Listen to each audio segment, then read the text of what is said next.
Suite de la visite du président du Faso en France, Roch-Marc Christian Kaboré a joué les facilitateurs entre hommes d'affaires burkinabés et français en vue de partenariats fructueux. Entretien également avec la secrétaire générale de la francophonie et le président de l'Assemblée nationale française. Le point dans ce journal. Le cadre de concertation des organisations de la société civile dénonce le manque de transparence du gouvernement sur les affaires de parcelles et de blanchiment d'argent. Il était face à la presse aujourd'hui, également pointé du doigt des pratiques jugées similaires à celles du temps du régime Compaoré. Les détails dans un instant. C'est la journée mondiale de la santé, alerte de l'OMS. Attention au diabète, 8,5% de la population mondiale est touchée. Principale recommandation, une alimentation équilibrée et plus de sport. L'ONG Akonta, elle, interpelle le gouvernement burkinabé sur la non-application de la loi anti-tabac. Il y a 22 ans débutait le génocide rwandais. C'est l'une des pages les plus sombres de l'histoire de l'humanité. Plus de 800 000 personnes massacrées, des Tutsis pour la plupart. Moment de souvenir au Rwanda, le conseiller spécial des Nations Unies rappelle que le génocide est un processus qui commence par les violations des droits de l'homme. Voilà pour la une de ce journal. Mesdames et messieurs, bonsoir et bienvenue.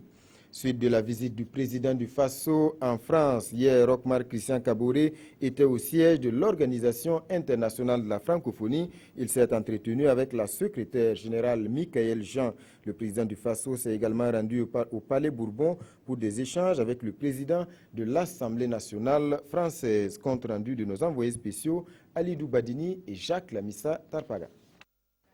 L'Organisation internationale de la francophonie basée à Paris renouvelle sa présence aux côtés du Burkina Faso. Dans ces échanges entre le président du Faso et Michaël Jean, la secrétaire générale de l'OIF, il est question de la relance économique et du renforcement du processus électoral. Sur le plan du développement, l'organisation soutient les projets en faveur des jeunes et des femmes.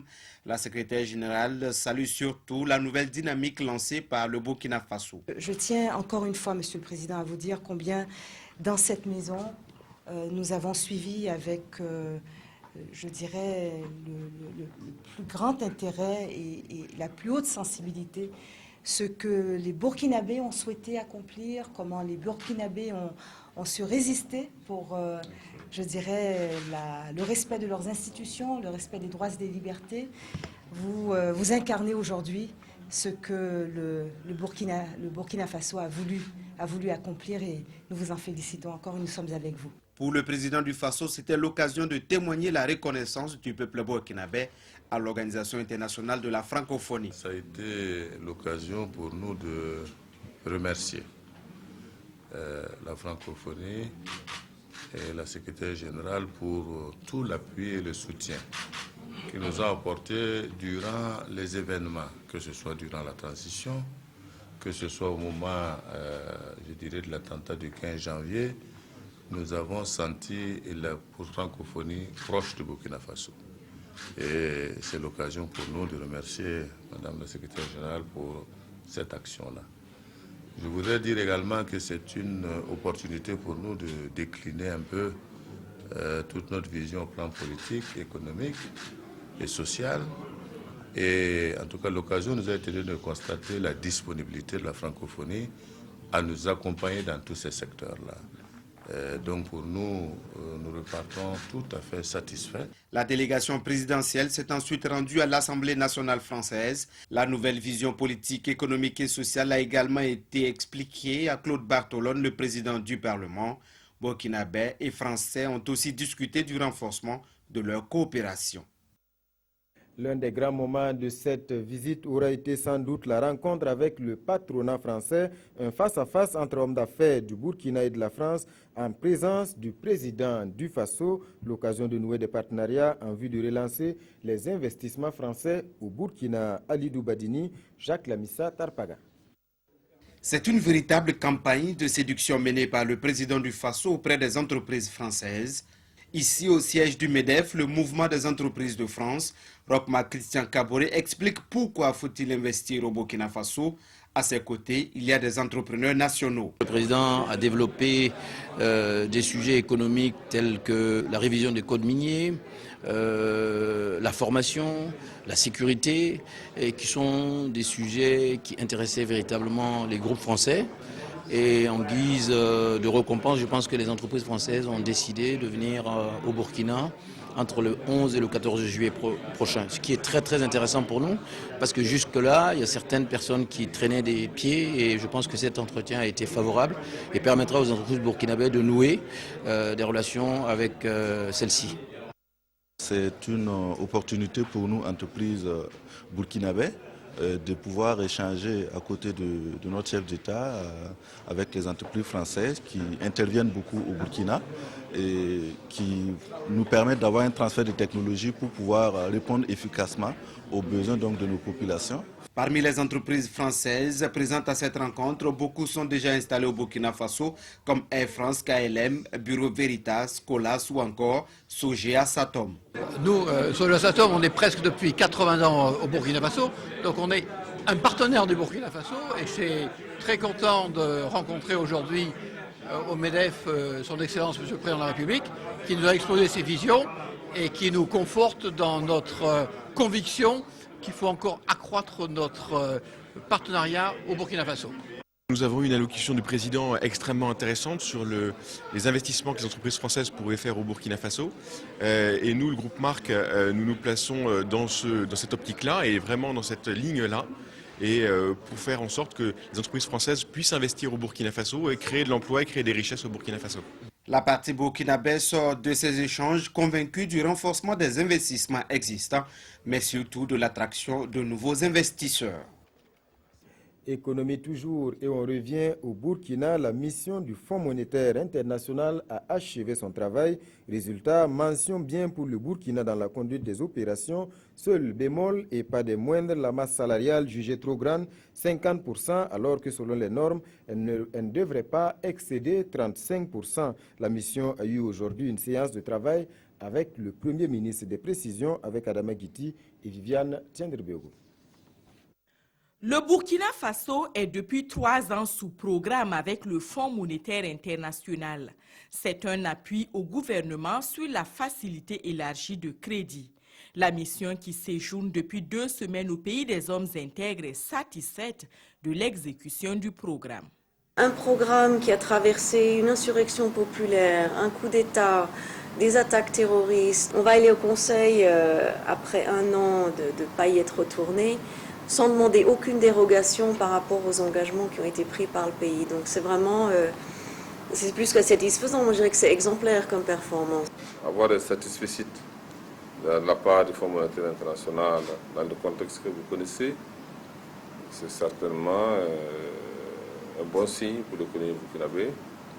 Et la plupart des investisseurs étrangers qui souhaitent venir investir au Burkina Faso et qui peuvent se poser des questions, sont très attentifs à l'opinion et à l'analyse que les fonds se font de la situation économique du Burkina Faso.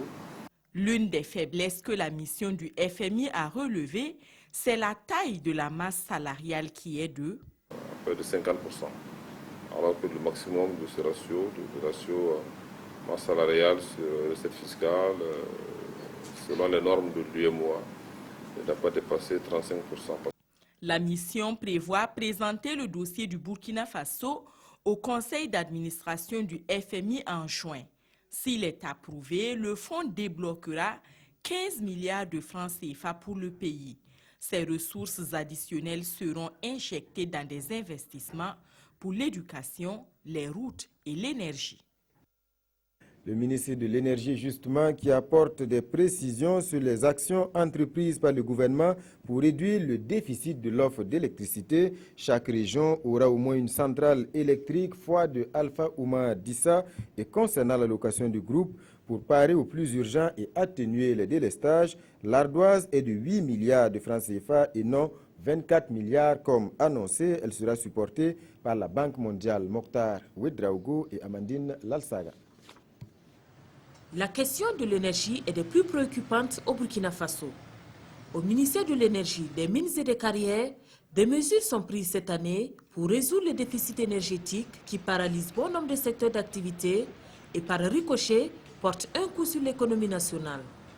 Parmi ces mesures, la location d'un groupe électrogène d'une capacité d'environ 55 MW au lieu de 110 comme annoncé précédemment. La Côte d'Ivoire a accepté notre doléance et a accepté donc de nous donner au moins 70 MW pour pouvoir tenir le coup. Mais l'offre de la Côte d'Ivoire ne suffit pas. Et donc l'offre de la Côte d'Ivoire nous a permis de diviser le coût de la location qu'on allait faire par deux.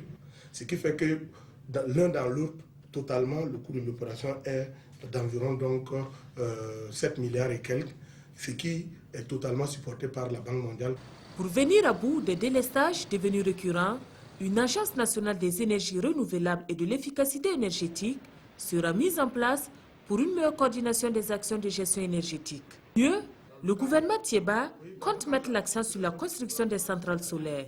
C'est-à-dire les 13 chefs-lieux de région, on va projeter, peut-être pas dans les 5 ans seulement, peut-être dans les 10 ans à 15 ans, pour que chacune de ces chefs-lieux de région ait au moins une centrale de 15 MW. Il va falloir faire des programmes d'automatisation des édifices,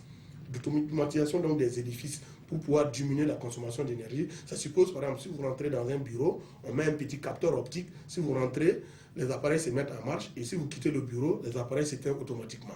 Selon le professeur Alpha Oumar Dissa, les appareils importés seront tous codifiés afin de vérifier la conformité pour mieux maîtriser la consommation globale. Politique à présent, l'alliance des partis et formations politiques de la majorité présidentielle était face à la presse aujourd'hui. Objectif, dévoiler ses ambitions pour contribuer à la mise en œuvre du programme de société du président Roch-Marc Christian Kaboré. L'alliance affiche déjà sa satisfaction sur les 100 premiers jours du président à la tête du pays. Amadou Ilboudo, Bouma Ernest Nédier. 26 partis et formations politiques au Burkina se sont mis ensemble pour mener une action commune, celle de soutenir et de contribuer à la mise en œuvre du programme politique du président du Faso Roch-Marc Christian Kaboré. Le regroupement est appelé Alliance des partis et formations politiques de la majorité présidentielle, APMP. Nous avons formé cette alliance autour du président Roch Kaboré, pas pour partager un gâteau, mais pour contribuer par nos réflexions, nos appuis conseils à la mise en œuvre du programme au profit du peuple burkinabé. Nous sommes tous fondés sur une vision progressiste. C'est pourquoi ce sont les partis de la gauche démocratique qui se retrouvent ici. À cette rencontre avec les hommes de médias, l'APMP a jugé satisfaisant les 100 jours de gestion du président Kaboré. Dans un contexte déjà de morosité économique, l'APMP constate avec beaucoup de satisfaction la mise en route par le gouvernement des premières mesures du programme présidentiel en faveur des enfants, des femmes, des jeunes et des populations en général. En effet, fidèle à ses engagements, le président Roch-Marc Christian Kaboré a déjà entamé la mise en œuvre de certaines composantes de son programme. L'on peut citer entre autres l'emploi des jeunes. À ce niveau, ce sont 4200 postes à pourvoir au niveau de l'éducation nationale, 16 000 postes d'agents communautaires de santé et 9 300 jeunes qui seront recrutés au profit de 49 communes du Burkina Faso dans le cadre du projet IMO. Outre ces actions, l'APMP dit saluer les efforts déjà consentis par l'État dans le sens de la réduction du train de vie des institutions du Burkina. Le cadre de concertation nationale des organisations de la société civile apporte sa lecture également sur les faits et gestes de l'exécutif. Il dénonce les zones d'ombre entretenues dans la communication gouvernementale, notamment sur les affaires de parcelles et de blanchiment d'argent. Le cadre voit également, à travers certaines pratiques, la résurgence de celle du temps du régime Compaoré. Explication Nongba Kouda, Frédéric Etienne Passenga. Le cadre de concertation nationale des OSC s'insurge contre la communication du gouvernement sur les dossiers de deal de parcelles et de blanchiment d'argent. Pour Safiatou Lopez et ses camarades, c'est une communication faite de zones d'ombre. Ils appellent donc le gouvernement à être clair et transparent pour ne pas que l'opprobre soit jeté sur toute la société civile. Le CCNOS interpelle le gouvernement et exige la lumière et toute la lumière sur la question des deals de parcelles et de blanchiment d'argent. que ceux qui sont impliqués dans ces pratiques coupées de l'esprit de l'insurrection populaire soient nommément cités et que justice soit faite. Le cadre de concertation nationale des OSC dénonce également l'application des nouvelles mesures de la COTECNA et ce qu'il appelle les mauvaises pratiques qui ressurgissent dans le tissu économique avec des exemples à l'appui. La sélection sur des critères non définis d'un groupe d'entreprises pour des consultations restreintes pour l'exécution de marchés sur les 5 années à venir est approuvée par le ministère des Finances. Ce genre de pratiques sont en rupture avec l'esprit de bonne gouvernance. Pour le cadre, les bras financiers du régime Compaoré bénéficient toujours des bonnes grâces des dirigeants. Safiatou Lopez et ses camarades estiment que donner une place de choix à ces bras financiers dans les instances décisionnelles de l'économie est une insulte à la mémoire des martyrs de l'insurrection populaire des 30 et 31 octobre 2014.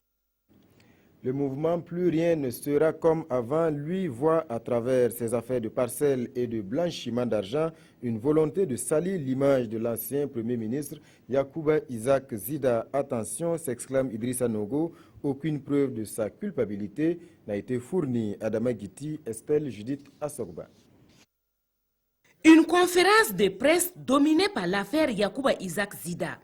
Après avoir exposé les faits selon sa vision, le mouvement Plus rien ne sera comme avant estime que la culpabilité de fraude de l'ancien Premier ministre n'est pas établie dans l'affaire des parcelles de Ouaga 2000. Il appelle donc les citoyens à la réserve. Concernant le blanchiment de capitaux et le financement du terrorisme reproché à Yacouba Isaac Zida, les animateurs de la conférence affirment que ce ne sont que des soupçons sans production de preuves matérielles. Sur le dernier point, c'est-à-dire l'annulation du décret portant sa nomination comme ambassadeur du Burkina Faso aux États-Unis d'Amérique, le mouvement Plus rien ne sera comme avant rejette la faute sur le gouvernement.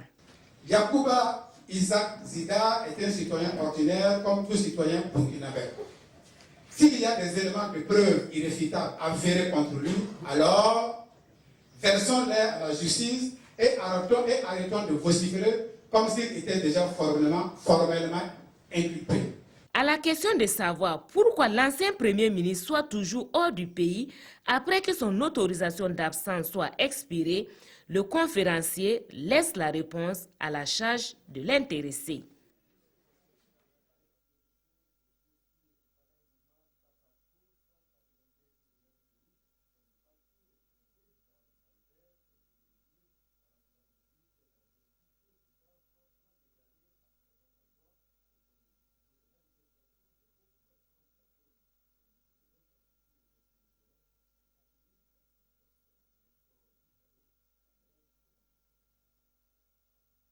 Sur le pont de la Sirba, à la sortie de Bilanga, c'est la hantise qui prévaut au début de chaque saison des pluies. Les populations ne savent plus à quel saint se vouer. En 2009, nous avons perdu 13 de nos frères au niveau de ce pont.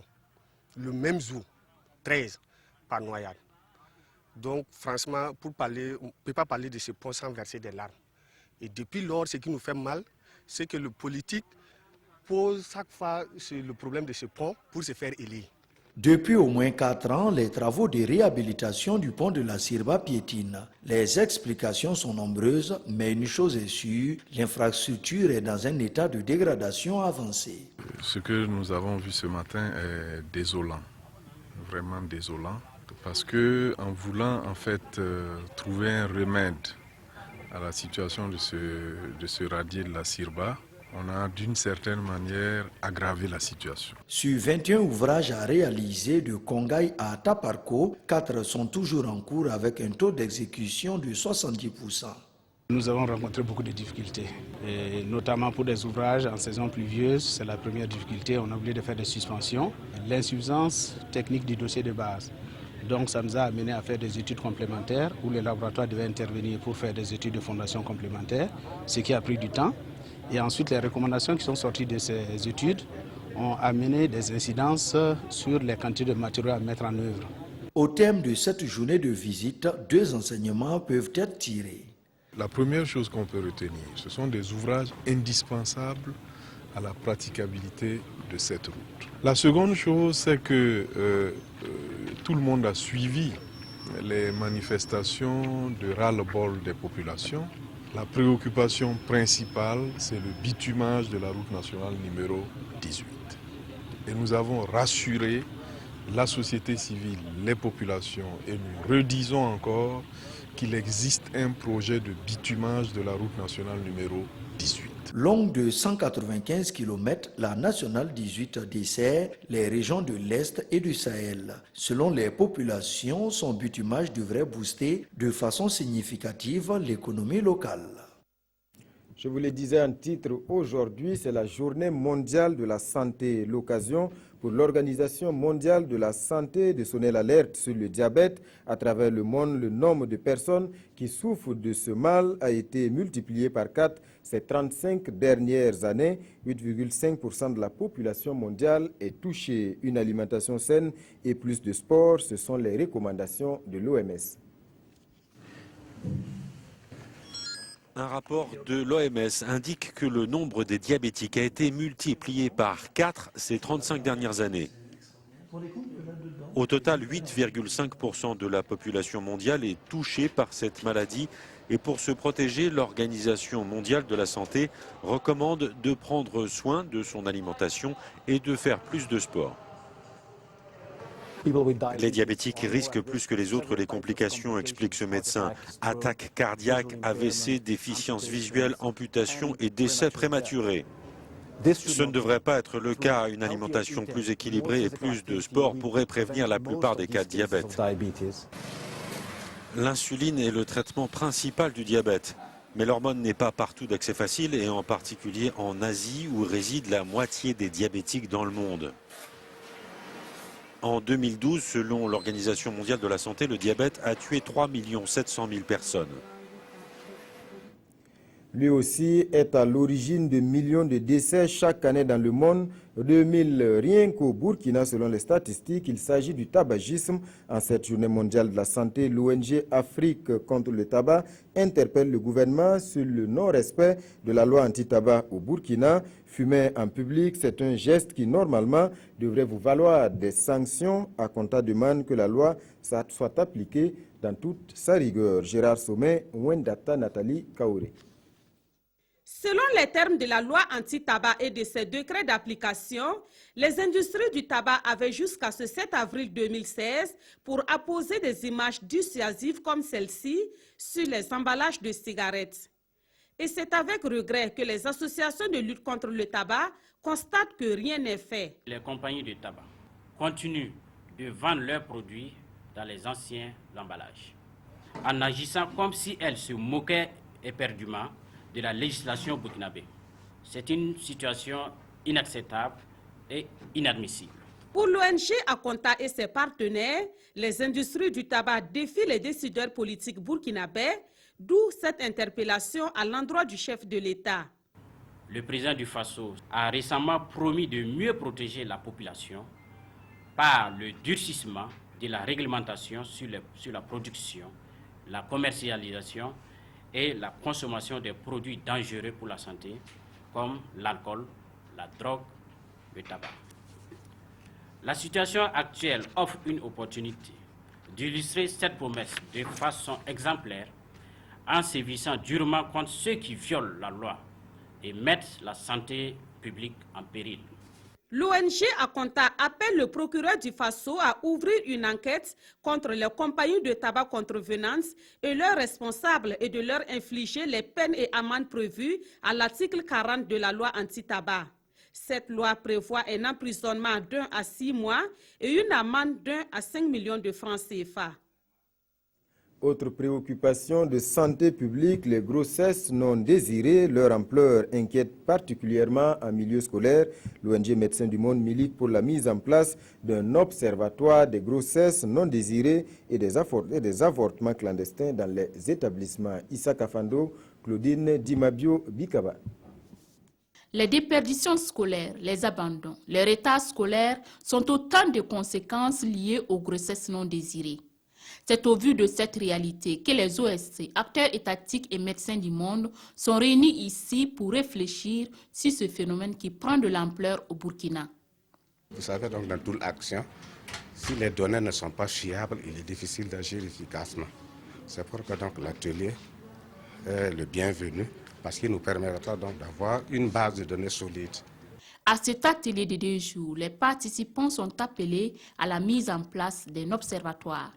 Cet observatoire sera plus ou moins, si je peux dire en utilisant des termes un peu plus simples, ce sera les thermomètres de la situation des grossesses non désirées au niveau du pays. 5 régions du pays sont choisies pour la phase pilote de cet observatoire qui s'étendra sur l'ensemble du territoire.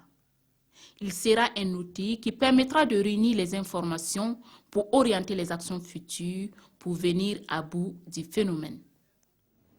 À présent, cette heureuse perspective pour Belwet Industries, son biocarburant à base de jatroufa, pourrait alimenter bientôt l'aéroport international de Ouagadougou. Encore faut-il passer avec succès l'étape de l'évaluation. Un consultant indépendant de l'Union européenne est là pour inspecter les installations de l'unité du Larlé là-bas, Tigré, Moussa Ouedraogo et Pascal Canet. C'est peut-être le début d'une grande aventure pour Belwet Industries. Son biocarburant intéresse l'aviation civile internationale dans son intention de réduire ses émissions de gaz carbonique. Les Burkina Faso et 14 autres pays ont fait des propositions dans ce sens dans un plan d'action qui intègre l'utilisation du biodiesel. Et au Burkina Faso, c'est Belwet Industries qui a retenu. Un expert indépendant mandaté par l'Union européenne est là pour évaluer les capacités techniques de la société. Et nous pensons que oui, il y a espoir. Il y a des études de faisabilité certainement à mener, mais nous avons confiance à la production donc, de Belwet. Nous savons que Belwet peut faire en sorte que nous ayons le biodiesel à notre disposition pour remplacer le gasoil. Si cette évaluation est concluante, Belwet Industries sera le fournisseur en carburant des appareils mobiles au sol de l'aéroport de Ouagadougou. Une perspective heureuse pour la filière jatroufa au Burkina Faso. Les promoteurs y croient fermement. Quand on cherche des richesses importantes pour son pays, c'est comme quand on va à la conquête d'un trône ou d'un pouvoir.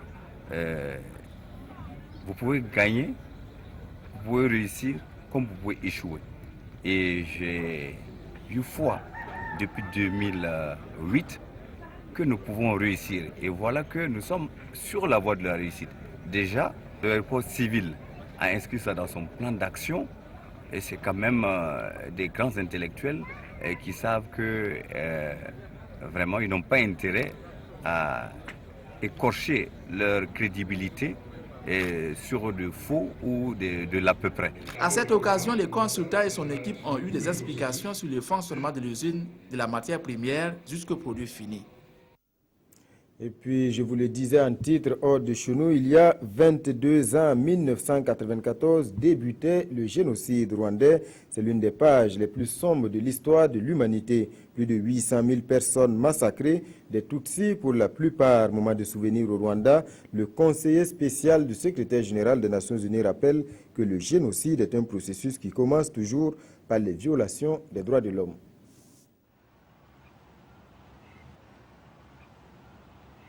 Le Rwanda commémore les heures les plus sombres de son histoire contemporaine. Il y a 22 ans débutait le génocide dans lequel près de 800 000 personnes ont été tuées, des Tutsis pour la plupart, mais aussi des Hutus modérés massacrés par des extrémistes Hutus. Le conseiller spécial du secrétaire général des Nations Unies pour la prévention du génocide. Le génocide n'arrive pas d'un jour à l'autre, soulignait Dama Dieng. Le génocide est un processus. Cela prend du temps, cela requiert des ressources, une préparation, et nous savons que les génocides sont toujours précédés de sérieuses violations des droits de l'homme. Nous devons investir plus pour rappeler à nos dirigeants leur rôle dans la gestion des diversités de la façon la plus constructive qui soit. Sur les 90 personnes accusées par le tribunal pénal international pour le Rwanda, 8 sont toujours en fuite. Le rôle de la France, et notamment du chef de la diplomatie de l'époque, Alain Juppé, est régulièrement questionné par le président rwandais, Paul Kagame.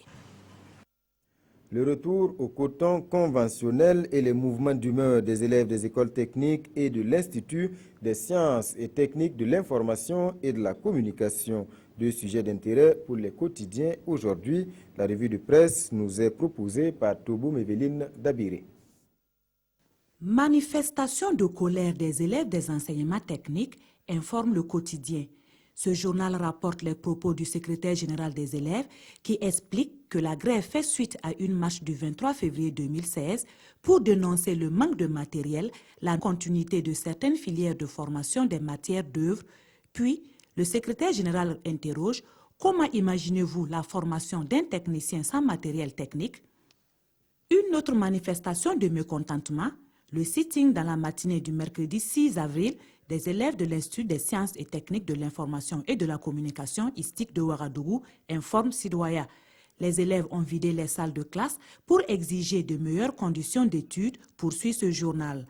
Aujourd'hui, OFASO rapporte les propos de Christian Sommet, délégué des élèves, qui explique les raisons de ce mouvement d'humeur.